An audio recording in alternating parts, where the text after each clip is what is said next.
sometimes you see here like fragile, like broken, but that is like life. You know, sometimes life it seems fragile sometimes, but it's strong at the same time. So that's why I want, and when people they see my work, the first thing they want to do is to touch it.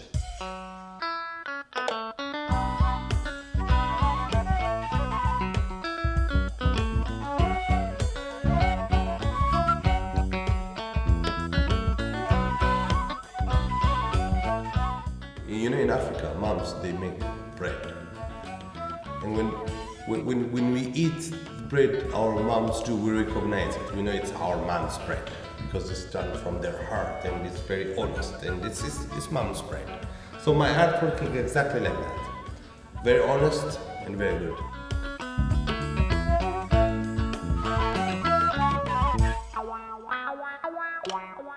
I'm a dreamer. I'm a person who constantly is in research. I feel like I'm an archaeologist. I try to discover things, always. You can overcome any problems or struggles, yeah, or the obstacles in our imagination. I think probably art come to me, but I discovered it when I was, I think, 16, 17 years old. When I did my first works in oil and in all these techniques. I tried it writing, I tried it singing, I was really bad, I was horrible. So suddenly I found this is my medium, my way of telling what I feel, but not only about me, is how I understand this world, how I understand people, how I understand my family, how I understand myself.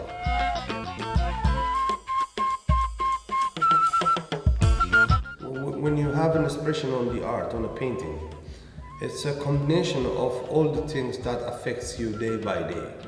It's different by camera. Camera capture that instant. In the painting, maybe you capture the instant of the week, you know? So it's my story of that week.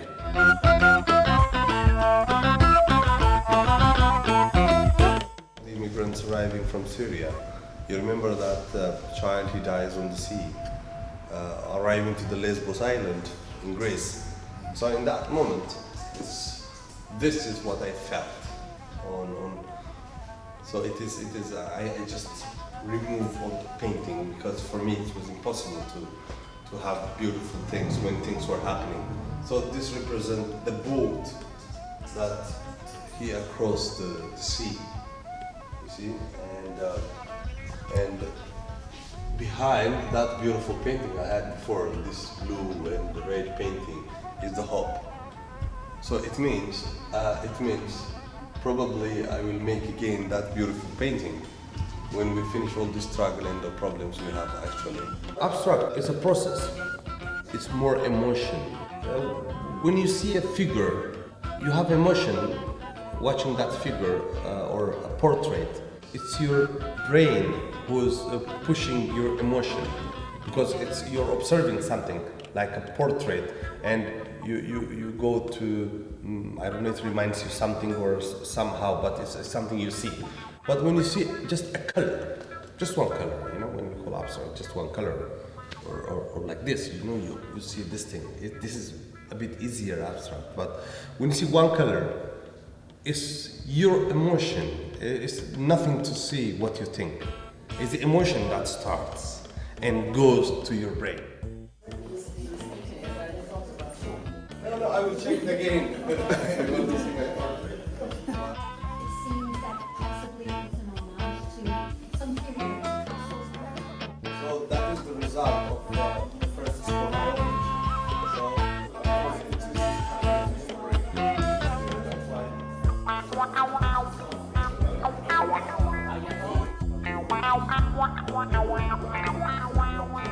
I think the most important thing for me is like, don't try to find something in my paintings. I mean, don't try to find a house, a dog, or a tree. Just feel it. Don't see titles, just look and what do you feel?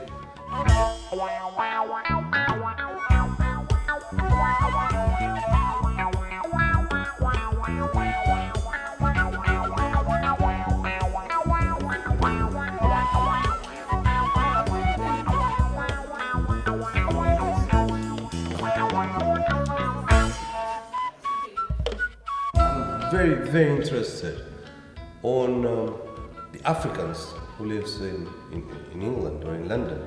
I want the Africans to participate more in the African art and events because as much Africans participate, we can analyze better our own work.